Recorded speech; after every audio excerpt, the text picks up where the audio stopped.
ଭାରତର ତୃତୀୟ Moon mission ଚନ୍ଦ୍ରୟାନ-3 ପ୍ରକ୍ଷେପଣ ସଫଳ ହେବା ପରେ ଇସ୍ରୋ ବୈଜ୍ଞାନିକମାନେ ଏବେ ଚତୁର୍ଥ ମିଶନ ଲାଗି ଜୋରଦାର ଉଦ୍ୟମ ଚଳାଇଛନ୍ତି। 2027ରେ ଚନ୍ଦ୍ରୟାନ-4ର ପ୍ରକ୍ଷେପଣ ହେବା ନେଇ ଶନିବାର ଇସ୍ରୋ ମୁଖ୍ୟ ଡକ୍ଟର ଏସ୍ ସୋମନାଥ ଏକ ବୟାନରେ କହିଛନ୍ତି।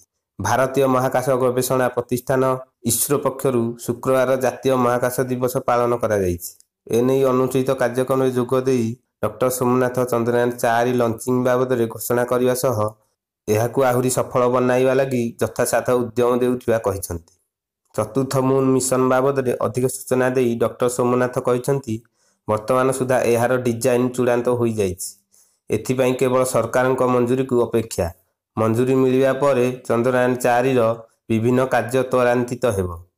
ଏହି ମିଶନ ଜରିଆରେ ଚନ୍ଦ୍ରାୟନ ପୃଷ୍ଠରୁ 3ରୁ 5 କିଲୋଗ୍ରାମ ମାଟି ଓ ଶିଳା ନମୁନା ପୃଥିବୀକୁ ଆଣିବା ଲାଗି ଲକ୍ଷ୍ୟ ରହିଛି। ଏଥର ଚନ୍ଦ୍ରୟାନ ପାଇଁ ଉଦ୍ଦିଷ୍ଟ ମହାକାଶଯାନରେ 5ଟି ପୃଥକ ମଡ୍ୟୁଲ ରହିବ। 2023ରେ ଚନ୍ଦ୍ରୟାନ ପୃଷ୍ଠକୁ ପଠାଯାଇଥିବା ଚନ୍ଦ୍ରୟାନ-3ର ଉପଲଞ୍ଚ ମଡ୍ୟୁଲ, ଇଞ୍ଜିନ୍, ଲ୍ୟାଣ୍ଡର ଓ ରୋଭରକୁ ମିଶାଇ ମୋଟ 3ଟି ମଡ୍ୟୁଲ ରହିଥିଲା। ଇସ୍ରୋ ମୁଖ୍ୟ କହିଛନ୍ତି, ଚନ୍ଦ୍ରପୃଷ୍ଠକୁ ଯିବା ପାଇଁ 2027 ପ୍ରକୃଷ୍ଟ ସମୟ ହେବ।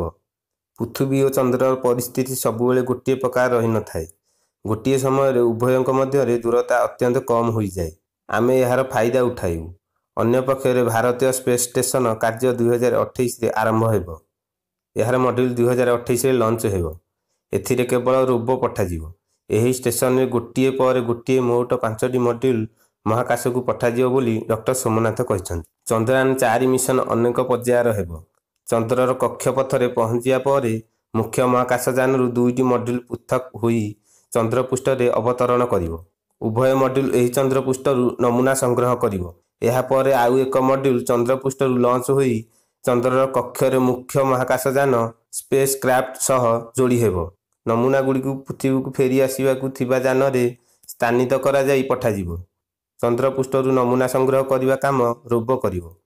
ଇସ୍ରୋ ବୈଜ୍ଞାନିକମାନେ ବର୍ତ୍ତମାନ ଏହି ରୋବୋ ନିର୍ମାଣ କରୁଛନ୍ତି। ଚନ୍ଦ୍ରପୃଷ୍ଠର ଗଭୀର ଅଂଶକୁ ଖୋଳିବା ପାଇଁ ଯେଉଁ କୌଶଳ ଆବଶ୍ୟକ ହେବ, ବର୍ତ୍ତମାନ ତାହା ଉପରେ ବି କାମ କରାଯାଉଛି। ନମୁନା ସଂଗ୍ରହ ନିମନ୍ତେ କଣ୍ଟେନର ଏବଂ ଡକିଂ ବ୍ୟବସ୍ଥାର କୌଶଳ ମଧ୍ୟ ବିକଶିତ କରାଯାଉଛି। ଅନେକ ଏକ ଘଟଣାକ୍ରମେ ଇସ୍ରୋ ବର୍ତ୍ତମାନ ବିକ୍ରମ ଲ୍ୟାଣ୍ଡରର 1200 ପ୍ରକୃତିକୁ ମଡେଲ ପ୍ରସ୍ତୁତ କରିଛି। ଭାରତକୁ ଆସୁଥିବା ବିଦେଶୀ ବୈଜ୍ଞାନିକ ତଥା ସ୍ୱତନ୍ତ୍ର ଅତିଥିଙ୍କୁ ଏହି ମଡେଲ ଉପହାର ସଦୃଶ ପ୍ରଦାନ କରାଯାଉଛି। ଗୁଜରାଟର ଉଦୋଦରାର ଉଦ୍ୟୋଗୀ ଧବଲ ଏବଂ ଆଦିତ୍ୟ ଡାମର ଏହି କାଠ ନିର୍ମିତ ମଡେଲ ପ୍ରସ୍ତୁତ କରିଛନ୍ତି।